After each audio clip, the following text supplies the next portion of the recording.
जितना बीजेपी की सरकार के राज में देश की बेटियों की इज्जत और आबरू लुट रही है ना, इतना किसी सरकार के राज में नहीं लुटी। इनकी पार्टी के नेता और मंत्री सब बलात्कारी हैं, ये समझ लीजिए। आज ज्यादातर कुलदीप सिंह सेंगर किसकी पार्टी का एमएलए था? बीजेपी। ठीक है, अभी विधानसभा में बैठ के पोर्न वीडियो देख रहा था, वो कौन सी पार्टी का एमएलए था? अगर टीवी वाले ये कह देंगे कल को ये गोबर का डब्बा भरकर और उसको ये चम्मच निकाल के कहेंगे गोबर नहीं च्यवनप्राश है, तो चाट जाओगे आप, चाट लोगे आप। और इतनी किसी की औकात नहीं है कि देश के संविधान को घुटने टिका सके। ये देश की सरकार है जिसने घुटने टेक दिए ऐसे गुंडे और माफियाओं के आगे। देश की सरकार ने घुटने टेके हैं। संविधान को किसी की औकात नहीं कि संविधान को घुटने टिका दे। संविधान की तो वो ताकत ये है कि आज आप हमसे सवाल कर पा रहे हैं, वरना अगर संविधान नहीं होता ना तो किसी अंग्रेज के घर में बैठ के उसके जूते और चप्पल साफ कर रहे होते। अगर इस देश की आज़ादी के लिए राजगुरु सुखदेव और भगत सिंह ने फांसी का फंदा नहीं चूमा होता तो आज आप और हम किसी के घर में अंग्रेज के गुलाम होते।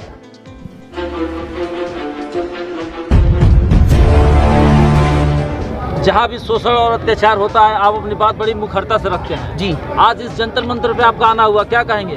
आना हुआ, ये मेरा कर्तव्य फर्ज है, देश के प्रत्येक नागरिक का फर्ज है ये आप ये समझ लीजिए। यहाँ आके मैं अपनी ड्यूटी अपना फर्ज अदा कर रहा हूँ। यहाँ तो देश के प्रत्येक नागरिक को आना चाहिए। ये बेटियाँ किसी एक परिवार की नहीं है, ये बेटियाँ पूरे देश की हैं, क्योंकि जिसने इस देश के लिए गोल्ड लेके आई, जो भारत देश के तिरंगे को विश्व में लहराने का काम किया, वो देश की बेटियों को पूरा देश सम्मान करता है। तो ये तो मेरा फर्ज है, मेरी ड्यूटी है कि मैं यहाँ रोज आऊँ और देश की बहन बेटियों को यहाँ आकर समर्थन करूँ, सहयोग करूँ। पॉक्सो जैसी धाराओं में मुकदमा दर्ज होने के बाद भी सरकार गिरफ्तार नहीं कर रही है, कैसे करेगी? कौन इसमें दोषी नजर आ रहा? अरे कैसे करेगी और क्यों करेगी सरकार, ये बताइए ना आप मुझे। भाई साहब, ब्रजभूषण शरण सिंह के पास में करोड़ों रुपए की संपत्ति है, ठीक है। दूसरी बात ये कि खुद के हेलीकॉप्टर घूमता है उसका। भाई ऐसे अरेस्ट कर लेगी क्या पार्टियों से? बताइए ना, क्यों अरेस्ट करेगी पार्टियों से? भाई नरेंद्र मोदी जी की सुन लीजिए, अरे नरेंद्र मोदी जी की हिम्मत नहीं है मोदी जी की कि मोदी जी बोल सके ब्रजभूषण शरण सिंह के खिलाफ। आज आप ये देखिए, स्मृति ईरानी अपनी बेटी के लिए बोलती हैं लेकिन देश की बेटियों के लिए नहीं बोलती। देश की बेटियों के लिए आज बीजेपी की कोई नेता मंत्री बोलने को तैयार नहीं है। सबके सब गूंगे बहरे हो चुके हैं, चुप और मौन हो चुके हैं। इनके मुंह से जो है वो आवाज भी नहीं निकल रही है। ये सरकार की बेशर्मी नहीं कहेंगे तो उसे क्या कहेंगे? ऐसा नहीं लग रहा कि देश में दो तरीके के कानून है, एक अमीरों के लिए, एक गरीबों के लिए? ऐसा लग क्या रहा है? ऐसा है, ऐसा लग क्या रहा है?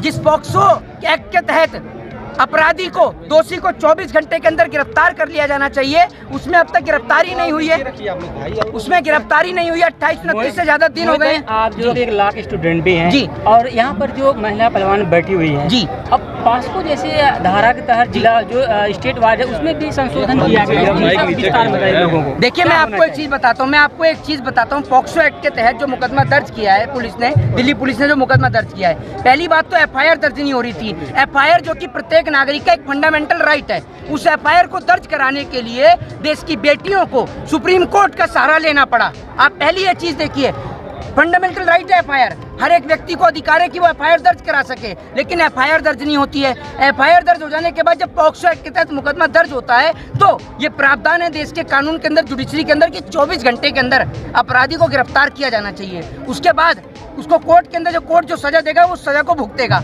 लेकिन आप ये देखिए, 24 घंटा तो हो गया, 28-29-30 दिन हो गए, लेकिन अब तक सरकार ने उन्हें गिरफ्तार नहीं किया है। इसमें यह भी कहा गया कि 90 दिन तक कार्रवाई जो की जाती है, अगर नहीं होती कार्रवाई, जो अधिकारी उन पर कार्रवाई की जाती है। क्या कहना चाहेंगे? एक बात आप मुझे बताइए, पहली बात तो ये कि आप 90 दिन की बात कर रहे हैं, आज 30 दिन हो गए, महीना भर पूरा होने वाला है, ठीक है। इससे पहले भी पहलवान बैठ के गए तो सरकार ने उन्हें एक आश्वासन दिया जो कि एक झूठा आश्वासन था। मैं आपसे एक चीज पूछता हूँ, देश की सरकार के राज में, जितना बीजेपी की सरकार के राज में देश की बेटियों की इज्जत और आबरू लुट रही है ना, इतना किसी सरकार के राज में नहीं लुटी। इनकी पार्टी के नेता और मंत्री सब बलात्कारी हैं, ये समझ लीजिए। आज ज्यादातर कुलदीप सिंह सेंगर किसकी पार्टी का एमएलए था? बीजेपी। ठीक है, अभी विधानसभा में बैठ के पोर्न वीडियो देख रहा था, वो कौन सी पार्टी का एमएलए था?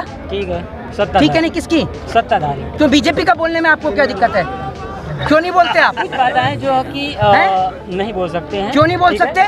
भाई एक बात आप मुझे, अरे मेरी बात सुनिए, आवाज बताइए लोग। नहीं मेरी बात आप सुनिए, क्यों नहीं बोल सकते आप एक बात मुझे बताइए, आप रसिया और पाकिस्तान दिखा सकते हैं, लेकिन यहाँ बीजेपी के नेता बेटियों की इज्जत और आबरू लूट रहे हैं, वो आप नहीं बोल सकते। क्यों नहीं बोल सकते? देश के संविधान में, देश के कौन से कॉन्स्टिट्यूशन के कौन से आर्टिकल के अंदर ये लिखा हुआ है कि आप किसी पार्टी का नाम नहीं ले सकते?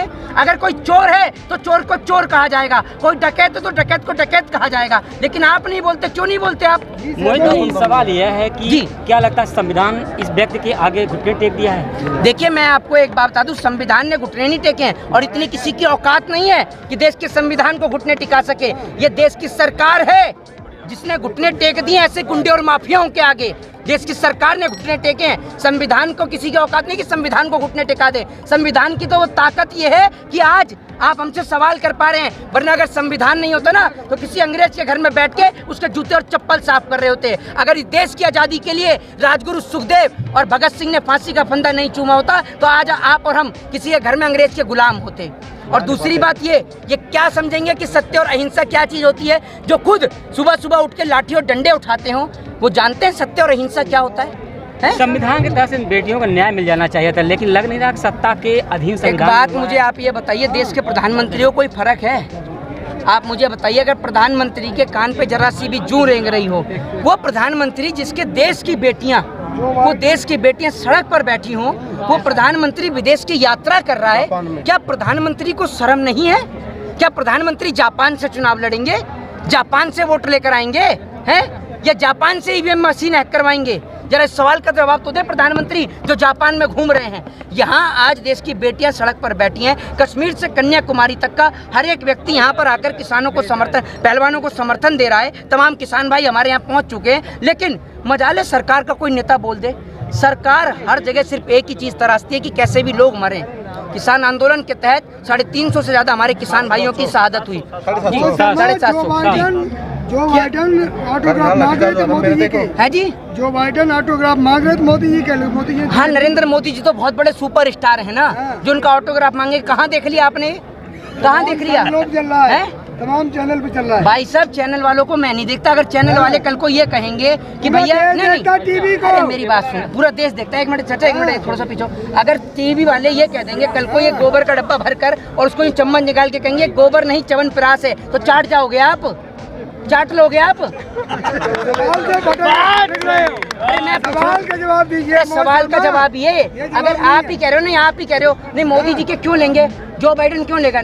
जो बाइडन कोई सड़क पे मोच की जो मोदी से नहीं मिल सकता। क्या मोदी जी, मेरी बात सुनिए। एक देखिए, मैं आपको एक चीज़ बताता हूँ। अभी टीम इंडिया का मैच चल रहा है, मैं आपको बता दूं, टीम इंडिया का मैच चलने वाला है, अभी ओडीआई स्टार्ट होने वाला है। देश की जो जिस तरीके से जो गंभीर जो गेंदबाज है हमारा जसप्रीत बुमराह, वो घायल है।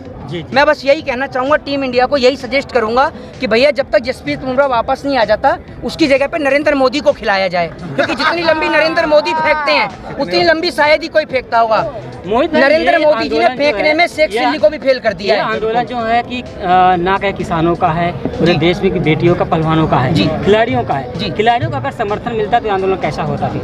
देखिए, खिलाड़ियों का समर्थन क्यों नहीं मिल रहा? अभी भी मैं अंदर होके आया तो हरियाणा से हमारे और भी भाई आए हुए पहलवान भाई, पंजाब से आए हुए पहलवान भाई। आप कैसे करें खिलाड़ियों का, जिन्होंने अलग अलग खेल है, कुश्ती ही नहीं, अलग। मेरी बात तो सुन लीजिए, मेरी बात सुन लीजिए। ये जो कुश्ती, अरे मेरी बात सुनिए, कुश्ती का जो खेल है ना, ये जमीन से जुड़ा खेल है, मिट्टी से जुड़ा खेल है। ये उन भाजपा के दलाल सांसदों की समझ में नहीं आएगा। अब मेरी बात को आप सुनिए, गौतम गंभीर खुद एक खिलाड़ी रहे हैं, ठीक है?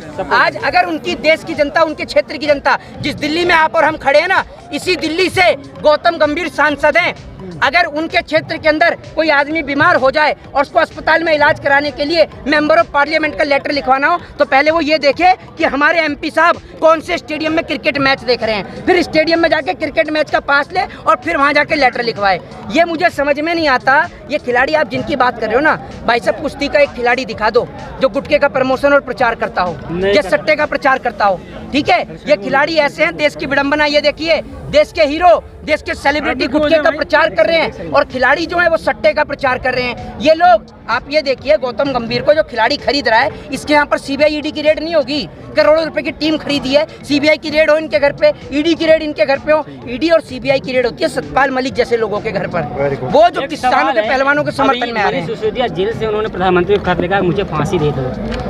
भाई साहब, देश के प्रधानमंत्री जी का मैं आपको एक बात बता दूं, देश के प्रधानमंत्री जी का कोई बस नहीं है, देश की जनता को भी एक साथ मार सकते हैं। और मैं तो हाथ जोड़कर आज नम्र निवेदन करता हूं देश के प्रधानमंत्री महोदय से कि प्रधानमंत्री महोदय, इस देश का लाखों करोड़ों खरबों रुपया आपने हथियार खरीदने में हर साल आप बेकार करते हैं। करोड़ों रुपए का हथियार हम खरीदते हैं, उसके बावजूद भी हमारा जवान बॉर्डर पर शहीद होता है।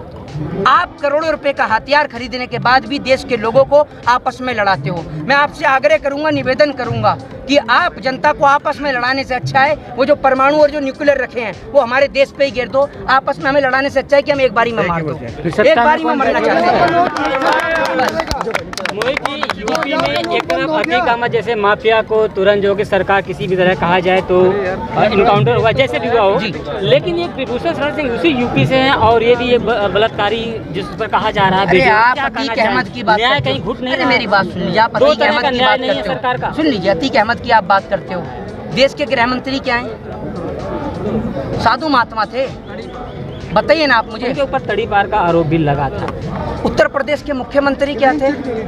उनके भी आरोप लगा था। 50 से 60 मुकदमे दर्ज थे, जो ठीक है ना, संगीन धाराओं। ठीक है, साध्वी प्रज्ञा ठाकुर कौन थी बताइए? ऐसे नेता हैं इनके जिनका ऐसे नेता नहीं है, क्लीन चिट बहुत है। क्यों? सर सारे ही नेता ऐसे हैं जिनके आज तक कोई FIR ना हो, सारे ही नेता हैं सर। एक बात आप मुझे बताइए, जनता उन्हें क्यों चुनती है सर? उन नेताओं को ही क्यों चुनती है? मेरी बात आप नहीं है, लेकिन मुझे एक सवाल उठता है, अखिलेश यादव बेटियों के सम्मान के लिए एक शब्द नहीं बोलो। कुलदीप और अखिलेश यादव के बीच क्या रिश्ता कहलाता है?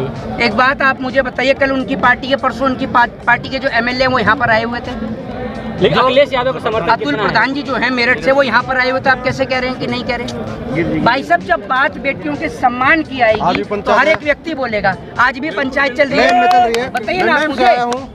आप एक बात मुझे बताइए जी, आप एक बात मुझे बताइए, आप जो बात करते हैं नरेंद्र मोदी जी बोले, मेरी बात सुन लीजिए, आप एनकाउंटर की बात सुन लीजिए। अगर पिछली, अरे मेरी बात सुनिए, पिछली सरकारों ने अगर एनकाउंटर किया होता ना तो आज जो उत्तर प्रदेश के मुख्यमंत्री हैं मुख्यमंत्री नहीं बन पाते, और जो देश के गृह मंत्री हैं वो गृह मंत्री नहीं बन पाते। इस देश में कोर्ट है, न्यायपालिका है, न्यायपालिका जो सब सजा देगी वो सबको मंजूर होती है, ठीक है ना। लेकिन आप ये देख लीजिए, इस देश के अंदर एक अपराधी को बचाने के लिए कई लोगों के मुंह से आवाज नहीं निकल रही है। लगता है कि पिछली कांग्रेस जो सरकार थी जी, उसमें इस प्रकार से अमित शाह इत्यादि लोग बच गए, अगर आज की सरकार होती तो क्या होता? मैं आपको एक चीज बात सीधे तौर पर बोलता हूँ, पिछली कोई भी सरकार हो या कोई भी सरकार रही हो, मैं आपको एक बात बताता हूँ, हर एक सरकार संविधान का पालन करती थी, लेकिन इन लोगों ने संविधान की धज्जियां उड़ाने के सिवाय कुछ नहीं किया है। इन्होंने देश के किसान को क्या नहीं बोला? वो किसान जो आपको रोटी खिला रहा है, आप उस दिन इस देश के किसान को खालिस्तानी, पाकिस्तानी, आतंकवादी बोलिएगा जिस दिन आपके पास इतनी टेक्नोलॉजी आ जाए कि आप कंप्यूटर से रोटी निकाल सकें। अभी मत बोलिएगा, ठीक है, क्योंकि आपकी औकात नहीं है। किसानों ने अगर खेती करनी बंद कर दी ना तो आप पेट नहीं भर पाएंगे देश की गरीब जनता का, याद रखिएगा। दूसरी बात ये कि इस देश में किसान किसको कहते हैं? हेमा मालिनी को, है हेमा मालिनी जो बॉम्बे में रहती है।